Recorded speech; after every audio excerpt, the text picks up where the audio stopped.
Dassasaa Birruu, Baaroo Tumsaa, Elomoo Qilxuu, Jaarraa Abbaa Gadaa, Abishoo Garbaa, Hayilee Fidaa, Maannoo Mazannir, Hayila Maariyaam Gammadaa, Garasuu Dhukii, Asaffaa Shaaroo Lammii, Bakar Abdii, Caalii Shonee, Oliiqaa Dingilii fi Sagalee Ameerikaa wiixataa qabee hamma jimaataatti galgala keessaa sa'a 2:00 jalqabee hanga sa'a 3tti meetir baandii 22, 25 fi 31 irratti Waashintan DC irraa akka dabarsu sagantaa afaan Oromoo. Har'aa jimaata 13 bara 2020 fagoof dhiyoorraa sagantaa keenya caqasaa akka jirtan dhaggeeffatoonni keenya attam ooltan. Jimaata har'aaf keessummeessituun keessan Anjaallannee Gammadaati.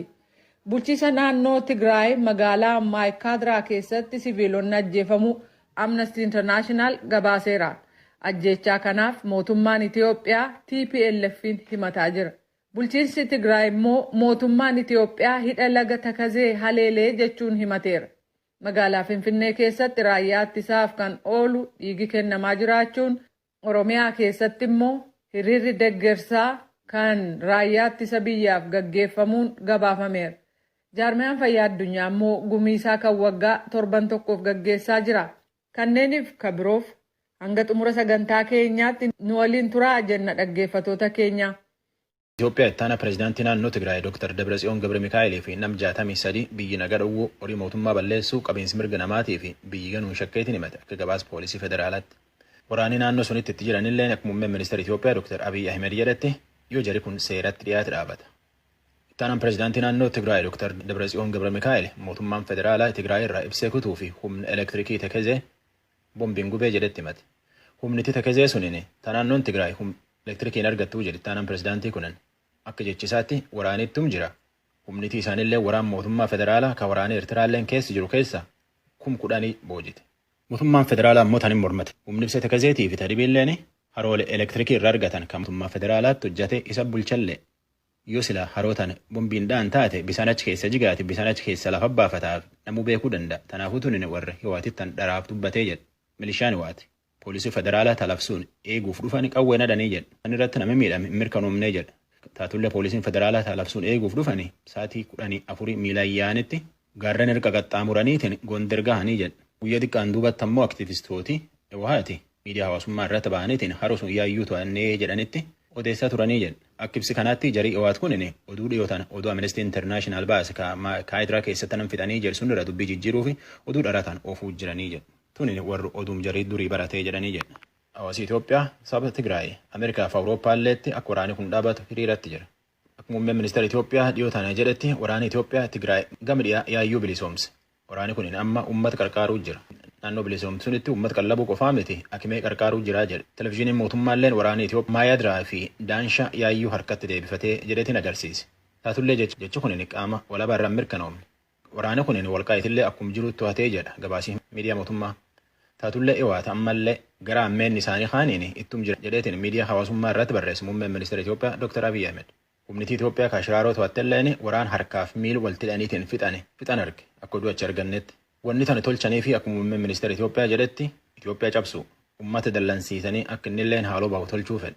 Fuula hedduu yoo argennellee tanuma arguu dandeennaa jedhe muummeen ministeera taatullee akka jechisaatti jara juntaa kana wanni isaanii tanumaan dhumatti. Waan jari tolchi jedhanillee addunyaatti himuuf ariifachuu fi warra hafammoo badiirraa hambisuu wayyaa jedhe. Akka bulchootii ho'aati tunin murtiitti dhiyaatanillee mariilleen hin jirtu jedhanii jedha. Iskindir Fireew oduu achi nu ergeen. Dhaabii mirga namaatiif falmu Amnesty International humaraa Tigraay gam dhihaa Maayikaadiraa keessatti oduu dhiyootan baaseen nama hedduu walitti qabaniitiin fixanii jedhetti gabaas baase. Mootummaan Itoophiyaa waraana ho'aatitti akka nam fixee jedhetti himate. Jarii ho'atammoo tanin mormate.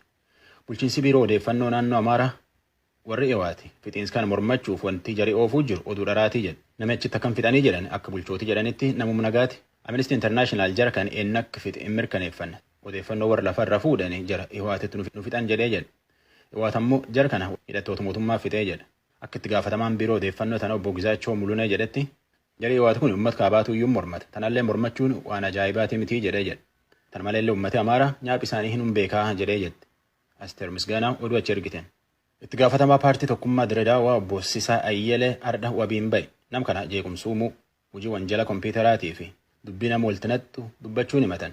Bulchiinsi Diradaawaa akka gosaan wal hirmarsaniitiin persentii haganaa jedhanii walii kennanii bulchanillee ni ta'u mallee jedhee falmaa ba'ee jedhe. Akka itti gaafatamaan kun jedhetti qabdii birrii 10,000tiin baasan. Itti gaafatamaan kun Direedaawaatti garee Saatanaw jedhan yayyabuun beekama. Kan sochiin tun eegee paartii siyaasaa taate isa itti gaafatamaa tolchaniitiin filatanii hidhaa ji'a 4tiin duubatti ba'e. Muddee 12tti beellama qabaniifi jedhe. Addis Chekkol oduu achi ergeen. Raadiyoon VOA sagantaa afaan Oromoo caqasuu jirtan. Tokkummaa mootummoota takka hojjettooti damee baqataa addunyaa qarqaaru IOM jedhanitti bidiruun Liibiyaa daarii Kumsum cabxeetiin namni achi keessa jiru 74 dhiyoo tanaan lubbuu dhabe. Bidiruun garagaltuun inni nam 120 baattee deemti. Gaanaan pirezidaantii isii kadurii Jeerii Raawulings lubbuu dhabe boo'aa hojii isaatiin qaabachuu jirti. Jeeriin nam ganna 73 Gaanaa Akiraatti lubbuu dhabe. Nama kun biyyittii rakkoo hamtuu keessa jirti jedhetti marroo lammootummaa garagalcheetiin mootummaa fudhate. Ganna 10 duratti hojii lakkise. Taatullee siyaasa keessan dhabamne. Jeeriin gada isaa keessatti biyyitan waan hedduun jabeessee jedhanii himatan. Siyaasa paartileen hedduun qoodu keessa qabaataniif dimokiraasii biyyi tana yayyabuu fi waan hedduun himatan. Keessumattuu investimentii guddisuufillee waan hedduun qaabatan. Pirezidaantiin Gaanaa Naannoo Akufo-Addo guddaa qaariitti Gaanaa hiyyoomsee jedhetiin jabeenni isaatiin faarse. Dorgommii filannoolee dhiisee ammaan tan gaddirri jirraa jedhe. Biyyittii gaddirri jirtii jedhe. Joo Baayiden namni filannoo pirezidaantummaa Ameerikaa mo'atee labsanii fi biyyoota Eeshiyaa gama bahaa Chaayinaan mataa wal qabdi taanii jajjabeessuu fedha. Akka ogeeyyotii siyaasaa jedhanitti Chaayinaa fi Eeshiyaan gamii bahaa Chaayinaa irraa wal dhabuu jiran. Garbi Chaayinaa kun bisaan addunyaan waan hedduu irratti waliin qabdu. Chaayinaan ammoo daarii bisaan dabartetti lafitti bal'ifachuuf deemuu jirti. Tanaaf irra wal dhabanii jedha. Joo Baayiden dubbii tana karum nagaatiin deemuu fedhaa jedhu ogeeyyotii. Joo Baayiden illee uwwama pirezidaanti Obaamaan durii hojjetan karumsuuniin deemuu fedha akkaataa jedhu. Pirezidaantiin Ameerikaa ka durii Barack Obama Eeshiyaan gama bahaa biyya Ameerikaan jireenyi walitti naqatte waliin guddattuu jedhetti waliin hojjechaa ba'e. Akkuma kanaan biyya achi keessa jiran 5 waliin wal qarqaarsi jireenyi Eeshiyaa ka Paasifik gama jiranii jedhanitti karoorfataniitiin irratti hojjechaa ba'ani. Taatullee pirezidaanti Tiraamp karoorsuun nuun ta'uu jedhetti diige. Baayiden ammoo Chaayinaa wal dhabuu manna karumaa dippiloomaasiitiin itti deemnaa jedheetiin herrega. Warri siyaasaa labsuun keessi beeku. Oduun ammaaf qabtanu soraa lafeeti.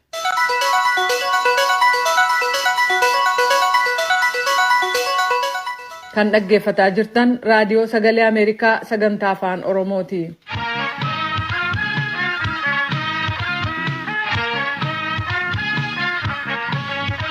Bulchiisa naannoo Tigraay godina kibba dhiyaa keessa ka jirtu magaalaa Maayikaadiraa keessatti namoonni dhibbaan lakkaa'aman haala suukanneessaan ajjeefamuu fi reeffi isaanii argamu Amnesty International gabaasee jira. Ajjechaan kun onkololeessa 30 bara 2013 dhiyaarratti raawwatamuusaaf ragaa qaba jedha.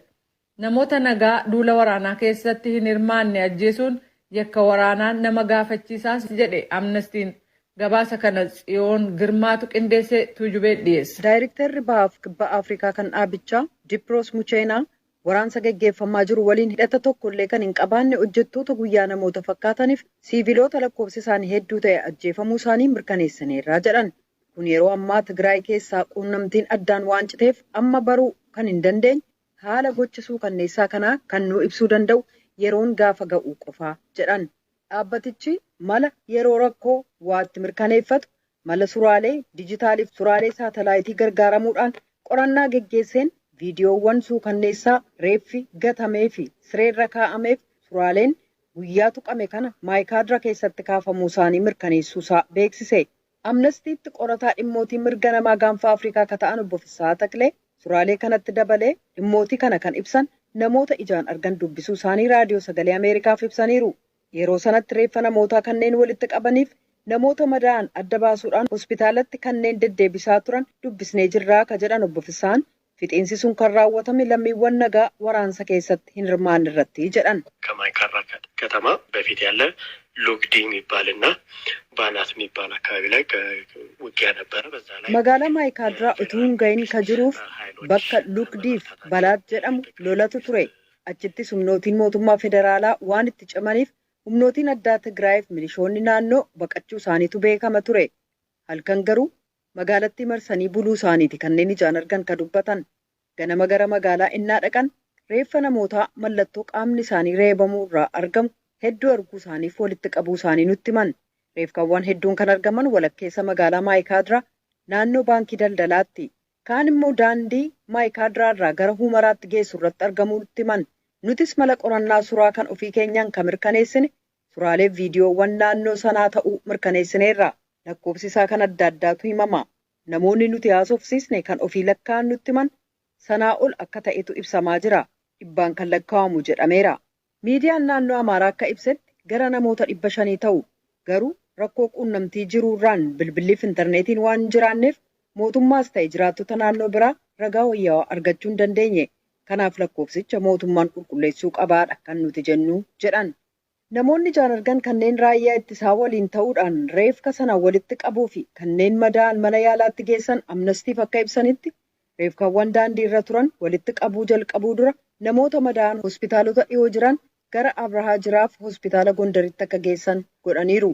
Dhumarrattis fixiinsa kanaafis amnestiin kallattiin eenyutti gaafatama akka fudhatu adda baafachuu akka hin danda'in ibsee garuu kanneen ragaa ba'an irraa ragaa argateen gocha sana kan raawwatan humnootii wahaatiif amanamoo ta'an ta'uu isaanii tuqee jira.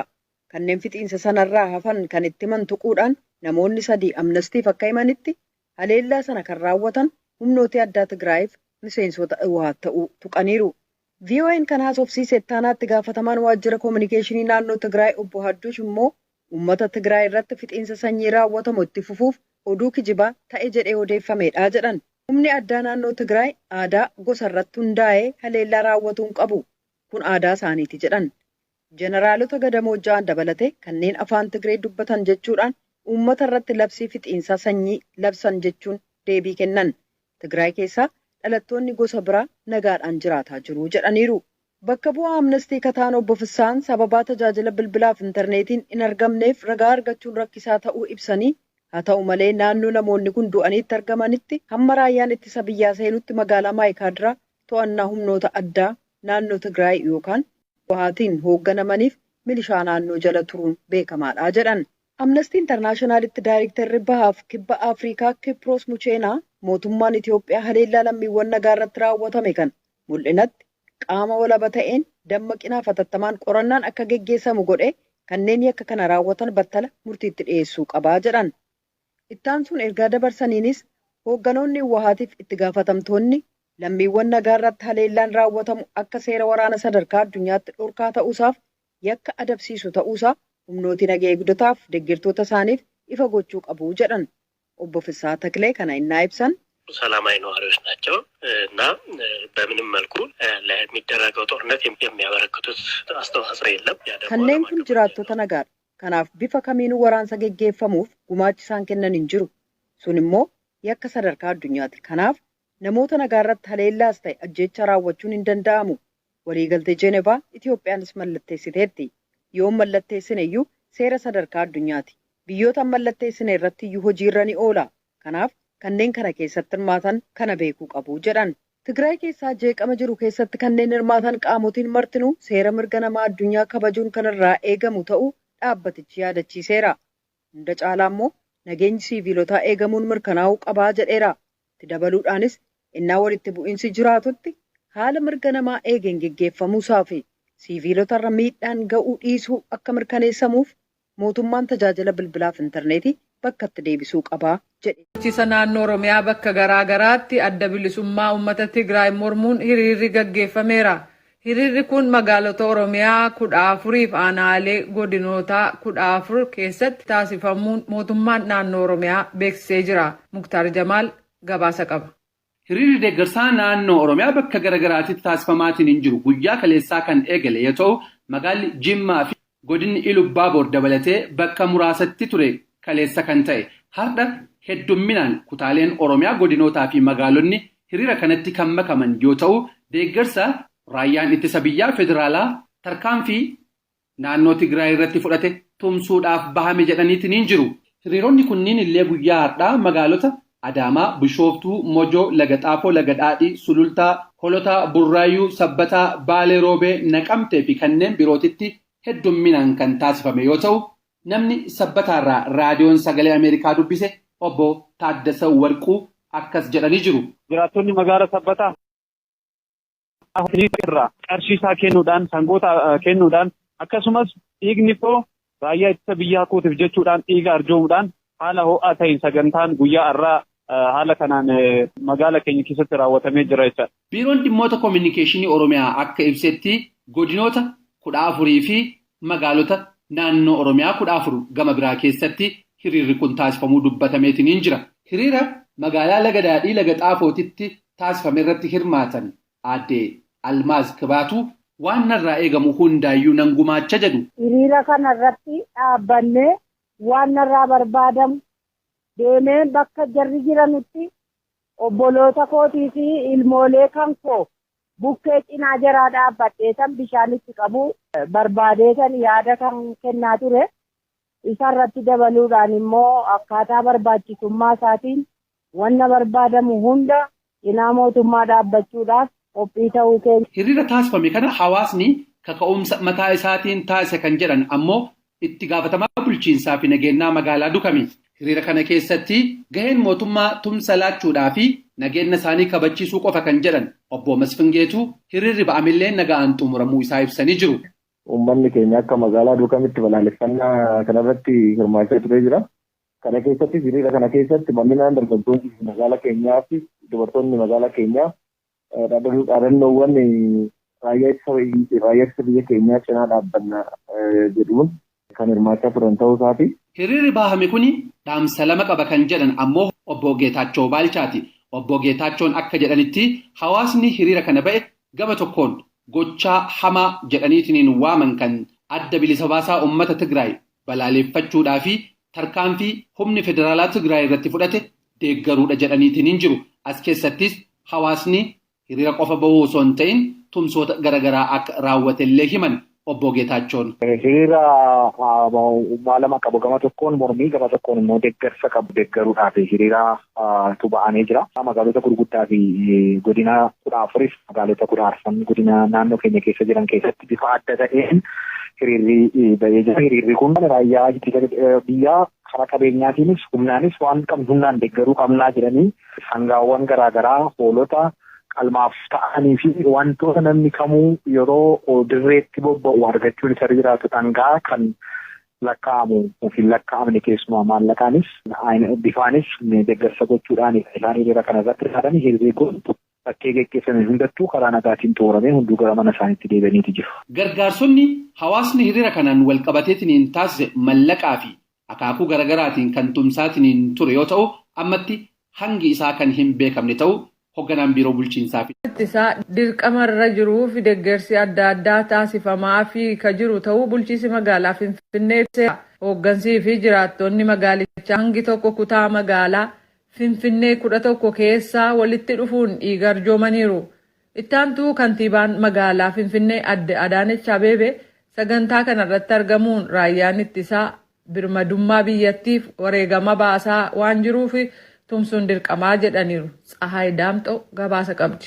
Itti aantuun kantiibaa magaalaa Finfinnee adde Adaanech Abeebee dabalatee hooggansi olaanoo magaalattii fi jiraattonni magaalaa Finfinnee muraasni raayyaa ittisaatiif dhiiga arjoomaniiru. Sagantaa kanarratti adde Adaanech garee yakka hojjetaniif biyyattii ganan hooggansa adda bilisa baasaa uummata Tigraay gara seeraatti dhiyeessuu fi birmadummaa biyyattii eeguuf wareegama kafalaa kan jiru raayyaa ittisaaf dhiiga keenya gumaachuun tumsa keenya agarsiisuu qabnaa jedhan. Hooman waraanni keenya kabaja biyyattii kabaja uummata Itoophiyaa qofa osoo hin taane kabaja gaanfa Afrikaa kan keenya miti kan biyyoota Afrikaa keessatti iyyuu waggaa rakkoon uume keenya kabachiisu nagaa buusu tokko godhu diina barbadeessuudha. Kanarratti karaa fitnoo kan ho'aatiin gochi suukaneessaa gadhee fi baay'ee qaanessaa ta'e irratti raawwatamee jira. Gocha kanas balaaleffachuudhaaf humni waraanaa keenya yoomiyyuu kan taanan kabaja keenyaati. Kabaja keenya kana ofirratti eeguun nurra jiraata. Akka isa jaalannuu fi miidhamuun isaa miidhama keenya waan ta'eef wajjin dhaabbannee jaalala keenya ibsinee ammas jajjabeessinee nageenyii fi tokkummaan biyya keenya akka laalisuuf. Gama biraatiin immoo yeroo kana keessatti biyyi tun hin bittinnoofti. Walitti bu'iinsi waraanaa waliin uumamuu danda'a warreedhani yaaddoo hin jirre yaadda'an jiru jechuudha. Yaaddoon kun yaaddoo biyya kanatti ta'uu danda'u miti. Maaliif yoo jenne Itoophiyaanonni yeroo rakkoo tokko ta'u walitti dhufu wal cimsu waliin dhaabbatu malee gaafa rakkoon bittinnaa'anis hin beekan seenaa akkasiis hin qabnu waan ta'eef tokkummaa keenya ibsuudhaaf uummanni magaalaa gaafachaa ture. Uummanni gaafii uummata magaalaa kana bifa harca'een kutaa magaalaatii fi aanatti gaggeessurra haala kanaan bifa qindaa'een bakka tokkotti deeggarsa keenyaa fi jaalala keenya kabaja keenya hooma waraana keenyaaf ibsaa jirra. Raayyaa ittisaa dularra jiruu fi akkasumas humna addaaf milishaa naannoleetiif deeggarsi maallaqaaf meeshaalee adda addaa walitti qabamuun eegalameeras jedhan Aadde Adaanech. Hawaasni wiirtuu deeggarsi itti kennamuuf qophaa'etti argamuun deeggarsa barbaachisu raayyaa ittisaaf akka taasisu waamicha taasisaniiru. Itti aantuun kantiibaa magaalaa Finfinnee. Qaamoleen dhiiga gumaachuu irratti hirmaatanis raayyaa ittisaa birmadummaa biyyattii kabachiisuuf dirqamarra jiru deeggaruuf dhiiga gumaachaa jirraa jedhan. Siister Sintaayyoon kutaa bulchiinsa magaalaa Eekkaarraa bakka dhiiga gumaachan istaadiyeemii Finfinneetti argamte. Raayyaa ittisa biyyaa keenya irratti kan hundaa'e isarratti maaf kas ta'a jechuun dhiiga keenya raayyaa ittisa biyyaaf kennuuf kakaanee dhufneerra. Haala amma jiru baay'ee waan nama jibbisiisuuf raayyaa ittisa biyya keenya irratti kan hundaa'e kan eenyuma irratti waan hundaa'e waan hin taaneef kun maaf kana ta'a. Kanaaf jennee dhiiga keenya kennuuf gargaarsa kan barbaadame kamiyyuu kennuuf fedhii keenyaan kakaanee dhufne amma. Kana gochuudhaaf immoo eenyuyyuu gaafachuu hin qabnu. Wanti kun biyya keenya irratti kan hundaa'e waan ta'eef anarratti sirratti hundumatti irratti waan dhufeef waan akkasii nurraa mootummaan keenya immoo waan badaa kan nurraa kaasuu waan qabuuf waan kana raawwatan namoota waan kana irratti raawwatan immoo mootummaan keenya dafee gara murtiitti fiduu akka qabu kanaan dhufne nuti maaliif gargaarsa biraas gochuu amma dandeenyu achis deemne raayyaa ittisa biyya keenya gargaaruu akka qabu nutti dhagahamee dhufne. Dargaggoo Kidaanuu Admaasuus namoota dhiiga arjoman keessaa isa tokkodha. Egaa dhiiga kiyya uummata kiyyaaf kennuun kan akka kaase raayyaa ittisa biyya keenya irratti miidhaa guddaa uumamuu isaatiin isaaniif dirmachuuf dhiiga kiyya kennuuf as dhufe. Egaa raayyaan ittisa biyya keenya ija keenya hunda keenya eegaa ture. Kanaafuu amma dhiiga kiyya kenneera. Kanaan booda immoo waan hundumaan dargaggoota akka kiyya jiran isaan kakkaasuudhaan iddoon jiraadhus uummata kakkaasuudhaan deeggarsa waan adda addaa dhiiga kennus dabalatee jechuudha. Akka godhan yaalii kiyyan godha jechuudha. Kanaa booda akka uummata tokkootti akka Itoophiyaa ta'uu kiyyatti achi deemee isaan faana dhaabbadhee waan humna kiyya danda'u gochuu dirqama kiyya jechuudha. Bulchiinsi magaalaa Finfinnee sagantaa arjooma dhiigaan alatti guyyoota itti aananitti deeggarsa maallaqaa meeshaaleef wantoota barbaachisoo ta'an biraa raayyaa ittisaaf deeggarsa gochuudhaaf qophii ta'uusaa Aadde Adaanech itti aantuun kantiibaa bulchiinsa magaalaa Finfinnee ibsaniiru. Gabaasa raadiyoo sagalee Ameerikaatiif Tsahaay Daamxoo Finfinneerraa.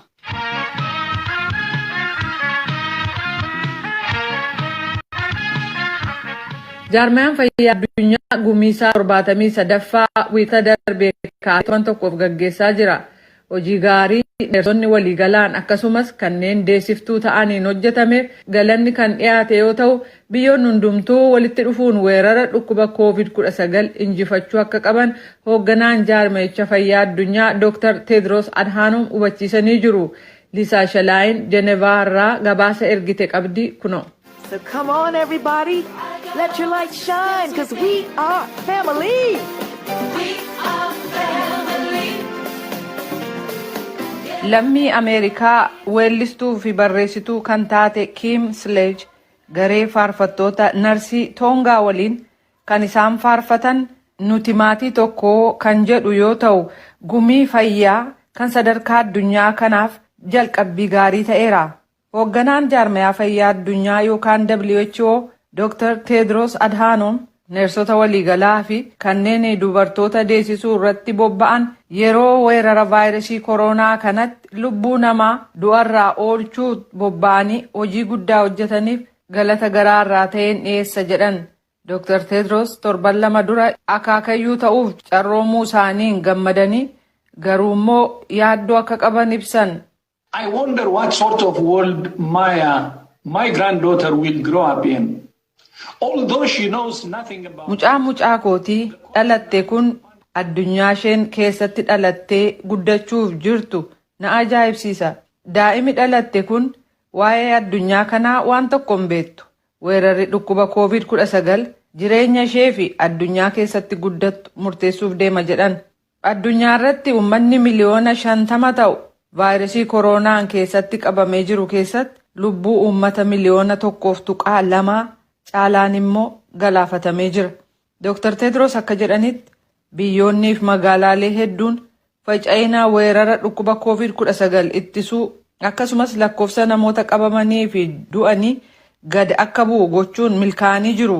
Garuu jedhan biyyoonni hedduun keessumaa kan Awurooppaa fi Ameerikaa weerara marsaa haaraan ka'e kana ittisuuf oggura sochii hojiirra oolchaa jiru jedhan. We might be tired of COVID-19, but it's not tired of us.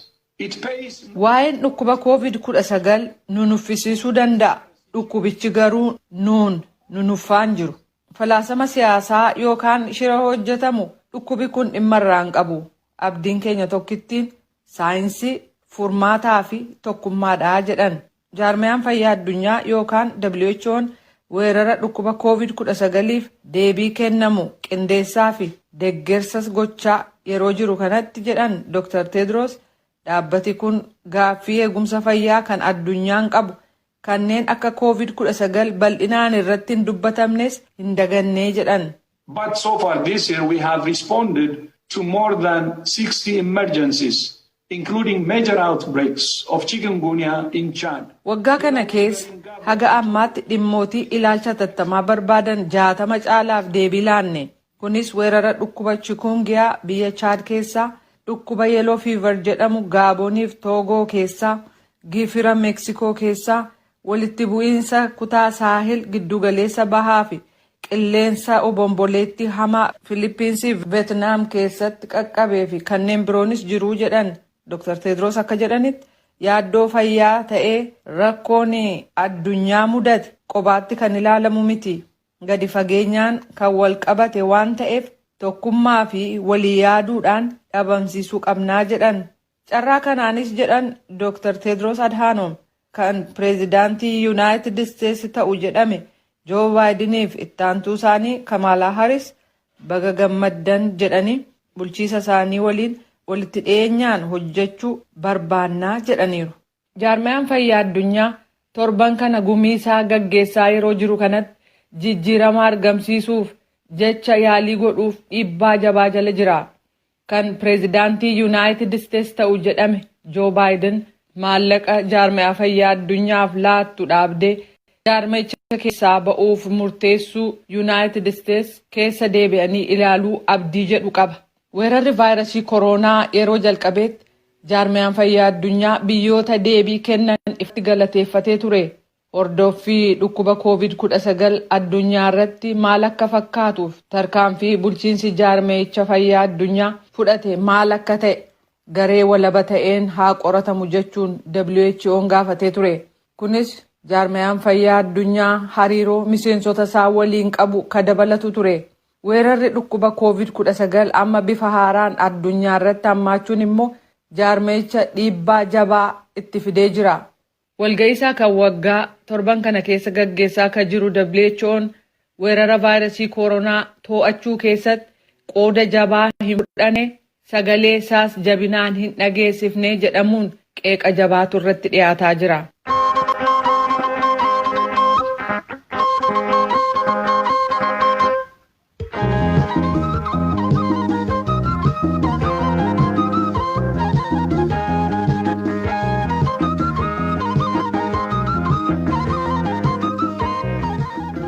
Raadiyoon Sagalee Ameerikaa galgala keessaa sa'a 2:00 hanga sa'a 3 meetir baandii 22-25-31 irratti wiixataa hanga jimaataatti qophii afaan Oromoon dabarsu. Sasaa Birruu, Baaroo Tumsaa, Elomoo Qilxuu, Jaarraa Abbaa Gadaa, Abishoo Garbaa, Hayilee Fidaa, Maannoo Mazannir, Hayila Maariyaam Gammadaa, Garasuu Dhukii, Asaffaa Shaaroo Lammii, Batar Abdii, Caalii Shonee, Olii Qaadingilii.